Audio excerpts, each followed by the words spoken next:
Okay guys, this is our way into Doolin Cave. Yeah, apparently this tunnel we're walking through, they built so that we could get into the cave. But they built it in 2005. The cave was discovered by some cavers. And we're just following this little stream right here. Grotto area here, it's like you just see all the different formations. Limestone's a very strong rock, but once water touches a really powerful effect. What looks like teeth there, that's known as dragon's teeth or devil's teeth. That's pure limestone. If you drive into the burn, sometimes this is what you see, and then sometimes it can be a chalky white. It's very much affected by the water and the sediment around it. So in an area like this with a large deposit of limestone and very heavy rainfall, formations like this happen all the time. Now I'm going to do a little bit of detective work. I'm going to point my light just just see that rock is there, just be careful, see just right there on the line, just right here. Yeah. This is a fossil here. Just give your eyes a moment to adjust there. And they say it's either a prehistoric eel or a prehistoric worm. It's about 100 million years old. It's also in this rock here, but it's not quite as formed. Limestone is made of dead trees, plants, birds, animals, even humans. Its skeletons on the wall become rock over time. So in a cave like this, you see quite a lot of fossils. And that's the intrigue. There's another cave here, Alwee Cave, nearby. They found the bones of a bear. Here, no bones whatsoever, but quite a lot of fossils. So there you go. Cool. Excellent, folks. We're almost there. And we're moving on. Low ceilings, as you see. We're crouching down. And it's dark. It's very dark. With my head. Excellent, guys. We're almost there. Now, thankfully, we're not going up that way. We're going to go up some steps here. As soon as we get you all in, then I'll turn the lights to show you this.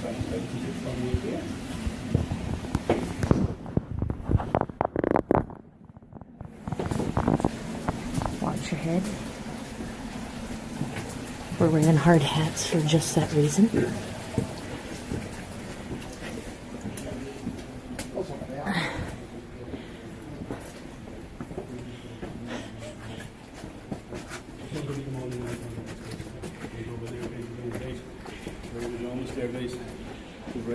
Cool, very good.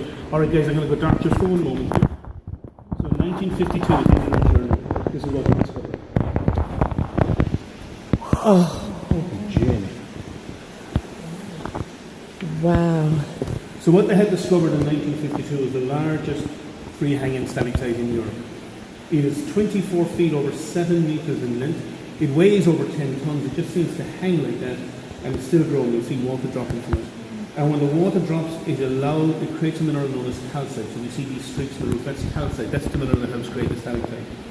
To the right of it, there's another stalactite. This one here stopped growing about 30,000 years ago. Something like a small earthquake where land shift stopped the water coming. That's why it stopped growing.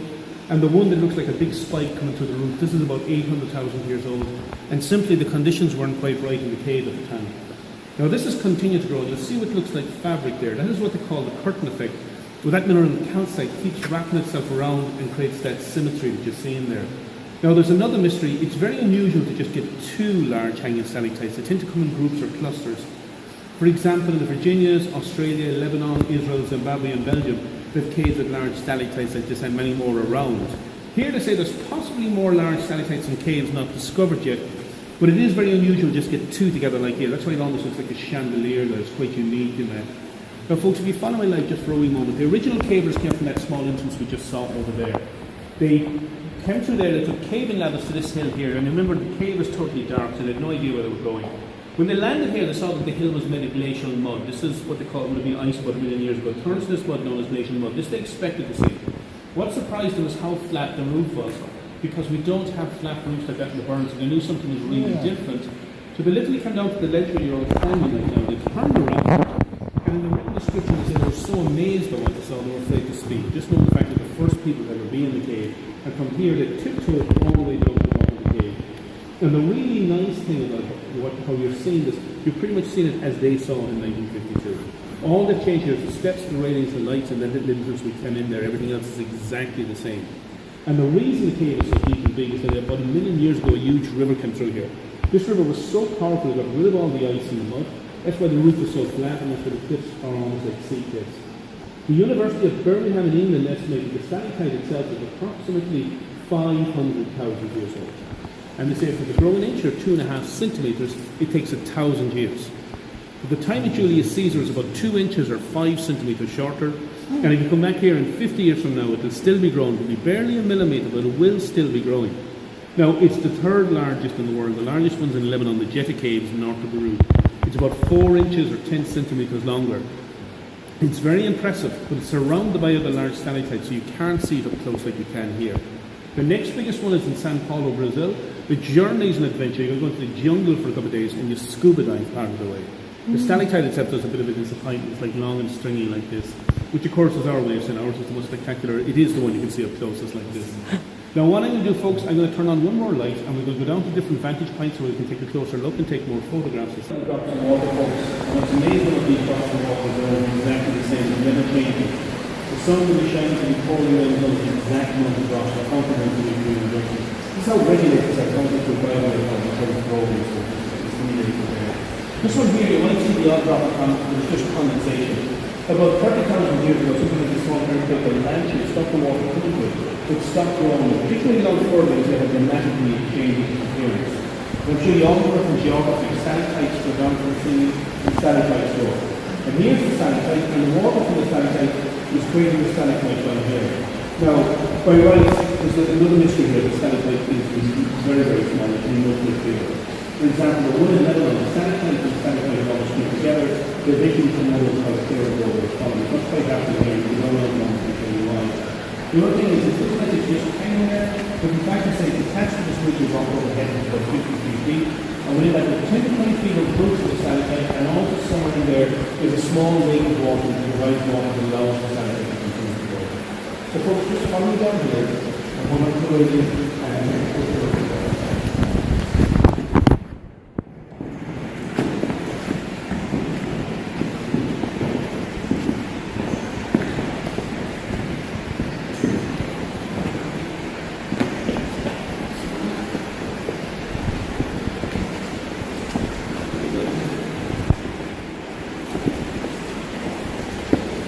So folks, here's the stalagmite, and it looks very different. Almost looks like the movie Aliens, quite edgy, almost looks like a human head there. And they're quite different. Normally a stalagmite's much smoother, much more of a curve. This is quite edgy here. And then if you look towards on the stalactite, that's where you see that curtain effect. It looks like a large pair of curtains hanging from the window. That's where the calcite keeps wrapping itself around and creates that symmetry there. So by rights, the stalactite and the stalagmite should be much closer together.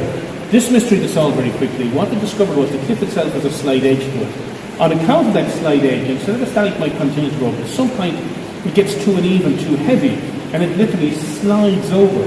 Like this area version of the stalagmite and this one before. So because this one is sliding over like that, it's allowing the stalactite to continue going down uninterrupted. Now the scientists say eventually the stalactite will touch the ground. You may not be this version of the stalagmite, maybe the next version of the stalagmite. But for the stalactite to touch the ground, they say it will take approximately 300,000 years. So you want to book your tickets now on your Ryanair flight. It does give you a sense of time though. Everything in this cave is measured in hundreds of thousands, if not millions of years, and nature just takes its course. It's quite amazing. Very good. Alright folks, so we're done. It's amazing. One of the mysteries. This cave is not blood. And I know it sounds strange, but pretty much every cave in the world is blood because the water is so fast that the streams come out and come close to the coast. In fact, the small cave is the system of the blood water. And I'm the biggest risk to you guys because what happens is not so much as going outside, but being walking around the mountains with a flash flow outside. Here then at this level, we just as that grade there.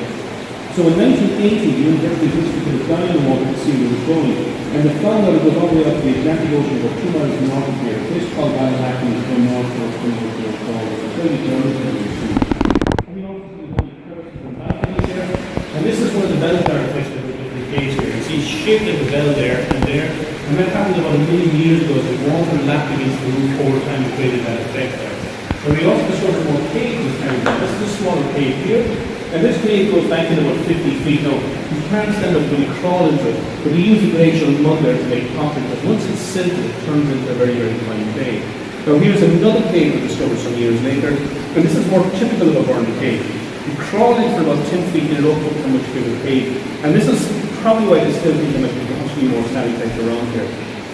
For example, the biggest cave they have in Ireland is called Poundagully. It's 5 miles from here. It's up the top of the mountain, Steve Alba. It's 15 kilometres long. It has its own river system. You can get into Poundagully, a little bit on the middle of a field, and a side entrance much like this. That cave, Poundagully, was also famous because the writer J.R.R. Tolkien was living there in the 1940s and 50s. He worked at the University of Galway, and they say that he got the name Gollum that's in the Lord of the Rings and the Hobbit from the cave. Because Paul's Archer cave and Gollum is like a rock. There was a type of bird that lived in some of the caves around here. But I'm just saying that as I still think there's possibly more stalactites just where they might be is the mystery. Someone will tell you there's a cave, won't tell you how big the cave is, and calcite's too soft a mineral, like something like copper iron will show up on the sonar, but not calcite. So it still depends on humans. Now they did discover 2 new caves here in 1959, and that's where we're going to go to next, folks. So if I could reach up on the top of the stairs here, I'm just going to turn off the lights behind us and I'll bring you the 59 series of caves. Go ahead.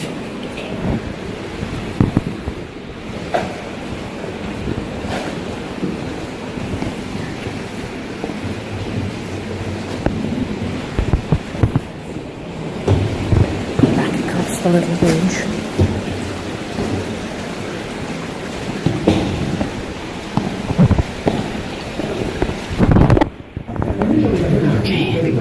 Going into a second cave that they discovered in the 50s.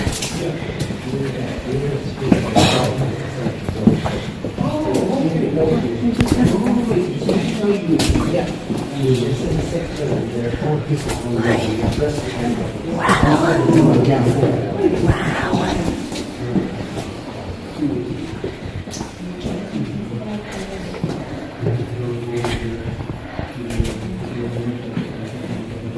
Very good, folks. You see now where my light is shining here. There's another example of a pillar of water of columns where the stalactite and the stalagmite come together as one. See, it changes its shape there. Now this one looks very dramatic. It looks like it's holding up the smaller cave behind it. Of course it's not, but it gives you a sense. Many of the caves in the world are quite low, like the one behind it, or the bigger caves would be like the cave we just came into. And believe it or not, this cave was actually discovered the same day as the main cave. This is what they were expecting to find. And this is more typical of a big cave. It has more of those bell jars, so it's a more cavey look. And stalactites could never grow as large here on account of it not being flat like it is next door. Now here, alongside the pillar of boulder, these are your regular stalactites. And when they're this small, they're sometimes known as soda straws. Each stalactite is different. Each one has its own source of water. They're also very fragile. If our hands touch it, the iron on our hands can actually stop them from growing when they're this small here. So it's hard to believe something as small and fragile as this could grow as large as it did next door. Now there's another stalactite that's famous in these caves, is this one here. It's a different type of stalactite known as a heliote. Heliotes are helix in shape like a helicopter going about 8 or 9 different directions. They're normally quite small, and this cave is famous for them. It's very rare for one to grow this large. That's why it's quite well known in the caving community. Now, like a stalactite is created by water, the big difference is we can't feel it here, but right around that heliote there's little wind tunnels. And the wind tunnels are giving those kind of crazy shapes you're seeing. So there was 2 cavers here in 1959 looking at the heliote, and that's when they came across some more caves. And where my light is shining now, this is the entrance to one of those caves. And this entrance is known as the letterbox. And when they call it the letterbox, it literally means you're the letter, you're being delivered. And in fact, here in the 1980s, one of the owners, John Brown, was potholing here, and he literally got stuck in the letterbox. The other potholer literally kicked him through from his shoulders. Now, the potholers will say they're aware of the danger. It's like exploring the ocean floor. They'll always bring the best of equipment, and they know where they are, and they know where they're going. Now, just right here, here we are. Where my finger is pointing, this is the oldest thing in the cave. This is another fossil. It's a centipede. They say it's over 300 million years old, and at one stage it grew about 3 meters on either side. This one is actually really impressive because normally the fossil is embedded in the rock. This is on the outside, and you can also feel the teeth there. Now, the other thing to note too, because of the different ice ages, you have a lot of land shifts. So you might even see 2 rocks beside each other, or even these 2 caves. They always weren't necessarily beside each other. The land shifts over time, they change their place. Now, folks, I'm going to show you now the stream goes out towards the ocean. Here, you just follow nice and slowly. You will see the stream goes out towards the sea.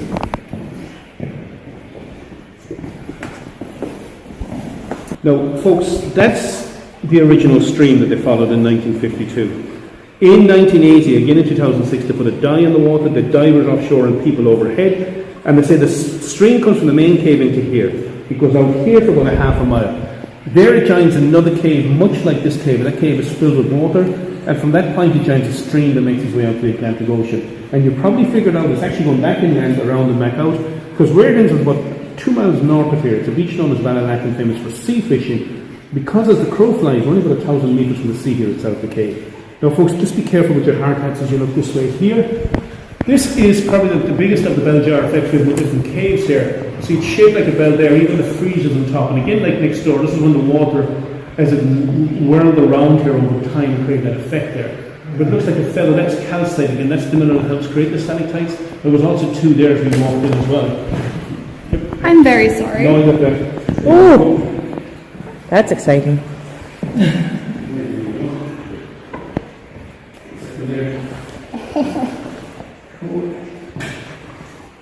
I'm glad you're here and you're allowed to do that for me. Yeah. No, it's helmets people drop. It's the first helmet with a smartphone. So. There we go. I don't think the usual caves had that. There was a bit of mud in that, so. Thank you. Very cool beans. So if you see this here, folks, this is that's the seabed at one time. This ridge rock here. That almost looks like an elephant. And then just right around here, folks, you see one line machine. That's a piece of sea coral right there. And I don't know what you can see. So again, it's like a geologist look because it knows every rock is a piece of the past in it. Now, one of the things to know, folks, right this moment in time, we're about 200 feet, about 70 metres under the ground. At the same time, the cave itself is about 40 metres, about 150 feet above sea level. So the sea cannot come back. The other thing is, this area is doing a really small village. Because we're by the Atlantic Ocean, people have always lived here. In fact, during the Bronze Age and Iron Age, there's a lot of trade between North Africa to Spain to France, to Dingle, to Doolin, to Galway. We're famous for making axes. They're from as far away as Scotland and Denmark. Yet in all that time in 1952, no one knew these caves or these stalactites existed. And the two guys, Varney and Dickerson, who discovered the caves, they returned to England. Now, Dickerson unfortunately died quite young. He was in a car crash. Varney returned here in 2007 with his wife, and they saw the great stalactite just like we saw it next door in the visitor centre. And when Varney's wife saw the great stalactite, she cried. Because as she said, she knew he discovered it, but only when she saw it in person did she realise the importance of what they did that day. And it just goes to show two people with courage and conviction would probably be the crazy turning around.